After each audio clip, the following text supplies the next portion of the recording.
Here are our top stories. South African Police Service Commissioner accuses Police Minister of derailing probe into political killings. MK Party have no confidence in President Cyril Ramaphosa's leadership as the president failed to fire Police Minister Senzo Mchunu. US lawmakers advance bill that could sanction South Africa over its policy. These are the headlines of today, and you are watching UN Current Affairs. I'm Dimoloje Ghana. Good day. The KwaZulu-Natal Police Commissioner claims that Police Minister Senzo Mchunu undermined investigations into political killings and organized crime by disbanding the tax team. According to Mkhwanazi, this move was orchestrated to shield politically connected members of a criminal syndicate from prosecutions. Mkhwanazi alleges that syndicate involves politicians serving in parliament, members of the South African Police Service, Metro Police, correctional services, and prosecutors, all controlled by a drug cartel and business people in Gauteng. The disbandment of the tax team was followed by the withdrawal of 121 case documents without approval, which have reportedly sat untouched at the South African Police Service head office. Minister Mchunu has strongly denied the accusations, dismissing them as baseless and politically motivated. He insisted he had no ties to criminal networks and maintained his decision to dissolve the tax team was purely operational. The allegations rapidly escalated into a national scandal. Now over to Tebo Mapeka, who is reporting live. Thank you, Mr. Kekani, sir. We are reporting live at Johannesburg. On the 6th of July 2025, LT General Mkhwanazi accused the Minister of Police, Mr. Mchunu, of shielding the criminal network and interfering with the police task team. This accusation led to the South African President, Cyril Ramaphosa, suspending the minister with full pay. The MK Party is challenging the president's decision and questioning his leadership. Hence, today we are here at the Johannesburg High Court to hear from the judges, the judge's decision about this matter. We are still waiting for the judges, so we'll give back a feedback of the decision of the day. Thank you. Back to you, sir. Now over to Lerato Ramroka, who is on the field conducting public interviews. Over to you. Thank you, Mr. Kekana. Reporting live at the University of Limpopo about the South African Police Commissioner General Mkhwanazi for accusing Police Minister Senzo Mchunu for derailing probe into political killings. And I'm here joined by the political students at the University of Limpopo. What's your view on this matter? Actually, I don't know what to say, but I think we're innocent until proven guilty.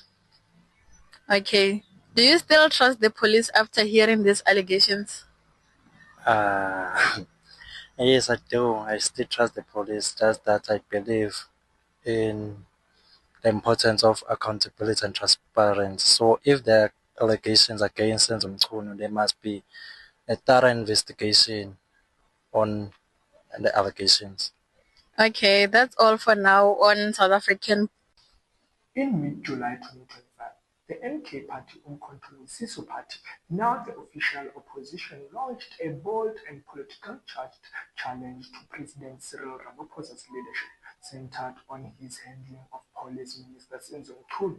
Now in the studio, we have our political analyst, Mr. Khangi Mphahlele, regarding the matter of MK Party filing a motion of no confidence in Cyril Ramaphosa. Mr. Khangi, how might the Constitutional Court's decision on President Cyril Ramaphosa's handling of Mchunu's special leave and cultureless appointment impact the president's legitimacy and authority? No, thank you very much. My name is Khangi Mphahlele, and as of how the Constitutional Court's decision can impact President Ramaphosa's handling of the situation of former minister or a suspended minister, Senzo Mchunu, and the appointment of Prof. Kachalia as the acting Minister of Police be affected is in a manner that we all know, first of all, that the Constitutional Court is first headed by Chief Justice Mandisa Maya, who is the Chief Justice who is already compromised and has been compromised, because we're talking about someone who was a Deputy Chief Justice of Justice Zondo when he was the Chief Justice, by the way. So we are of the view that the judiciary is not as impartial as people claim it to be. It is supposed to be the only arm of the state that is supposed to be free from political influence. But the fact of the matter is that our judiciary, as we know it, is captured. So whatever outcomes that are going to be determined are already predetermined. President Cyril Ramaphosa and some senior leaders of the ANC already have a predetermined outcome of what is going to happen. And we can predict that Minister Mkhulu is likely not to be found guilty, simply because of his close proximity with President Cyril Ramaphosa. I mean, we must remember that if we date as back as 2017 in the 54th National Conference of the ANC, this is the very same individual who was standing as the Secretary General on the slate of President Cyril Ramaphosa, but narrowly lost to former Secretary General Ace Magashule. So he is going to be protected. He's going to be getting protection from statescraft, which will be wielded by President Cyril Ramaphosa. So these are issues that we're dealing with in the meantime, in a manner as it is. Now, when it comes to the motion of no confidence filed by the MK party against President Cyril Ramaphosa in terms of the balance of forces, both domestically and globally, I think most importantly, this is going to have an impact globally more than domestically, simply because we know the actors in the global balance of forces or the global politics or international relations that the MK seems to align themselves with.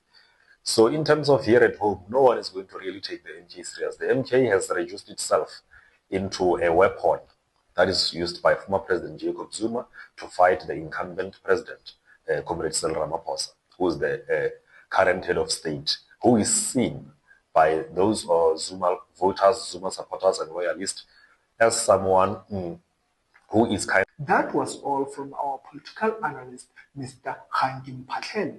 Thank you. On July 23, 2025, the U.S. House Foreign Affairs Committee approved a bill that could significantly alter America's diplomatic and economic relationship with South Africa, known as the U.S.-South Africa Bilateral Relations Review Act of 2025. The bill passed through the committee with a 34 to 16 votes and now heads to the full House of Representatives. While it still faces several legislative hurdles, including approval by both the House and Senate, its advancement reflects growing frustration in Washington over Pretoria's foreign policy, particularly its perceiving. Now over to Lerato Ramroka, who's on the field conducting public interviews. Over to you. If US sanctions South Africa, how do you think it will affect the economy? I think the prices of goods and services are going to increase, and underprivileged people like me are going to suffer the most because the goods will be expensive, and also I feel like South Africa is going to suffer as a whole because USA is the one that supplies us with medical aid schemes. So the HIV and AIDS death rates are going to increase. Thank you. Okay, what about you? Okay, just to add on what my brother just said here, I'll just touch on the BRICS part. So, US sanctioning SA definitely going to have a negative impact on everyone, itself and us as well. So, remembering that South Africa is one of the BRICS countries, which is Brazil, Russia, India, China, and South Africa. So once US sanctions South Africa, it means it's also departing itself from the major countries and Russia and China, which are the biggest participators in the global market. So remembering that also BRICS wanted to create their own currency, and also US wanted to fight that currency because it wants to control everything, right? So sanctioning SA just going to create a massive negative impact in the global market. Okay, that's all for now. Let's meet at the studio.